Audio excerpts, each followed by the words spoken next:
ऊपर मौजूद लीसा उसे सावधानी बरतने के लिए चिल्लाकर कह रही थी, लेकिन जीवित रहने की चाहत में उसकी सहेली किसी भी खतरे को नज़रअंदाज कर रही थी। उसने बैग से सेल्फी स्टिक निकाली और उसकी मदद से बैग को रस्सी में फंसाने की कोशिश करने लगी। एक पल ऐसा भी आया जब उसका पैर फिसल गया और वह लगभग नीचे गिर गई। लीसा की सांसें थम सी गईं। कई कोशिशों के बाद आखिरकार बैग रस्सी में फंस गया। जैसे ही बैग स्थिर हुआ, वह उस पर छलांग लगा बैठी। ये देखकर लीसा हैरान रह गई। मौत के इतने करीब होने के बावजूद उसकी सहेली अद्भुत साहस दिखा रही थी। लीसा पूरी ताकत से रस्सी खींचने लगी। उसकी सहेली धीरे धीरे ऊपर आ रही थी कि तभी एक और हादसा हो गया। उसका संतुलन फिर बिगड़ गया और वह नीचे गिरने लगी। आखिरी क्षण में उसने बैग को पकड़ लिया, जिससे उसकी जान बच गई। काफ़ी मशक्कत के बाद लीसा उसे वापस ऊपर ले आई, लेकिन जब उसने उसकी ओर देखा तो उसके चेहरे और हाथों पर खून दिखाई दिया। अगले ही पल सच्चाई सामने आई। दरअसल उसकी सहेली पहले ही हादसे में मर चुकी थी। जो कुछ लीसा देख रही थी वह उसके दिमाग का भ्रम था।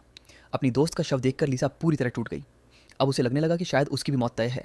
इसी दौरान एक गिद्ध वहां आ पहुंचा और उसे चोंच मारने लगा। अपनी जान बचाने के लिए लीसा ने उसे पकड़ लिया और मार गिराया। फिर उसी पक्षी को खाकर उसने थोड़ी ताकत हासिल की। कुछ देर बाद उसने हार मानने के बजाय नीचे उतरने का फैसला किया। उसने रस्सी को मजबूती से बांधा और धीरे धीरे नीचे की ओर बढ़ने लगी।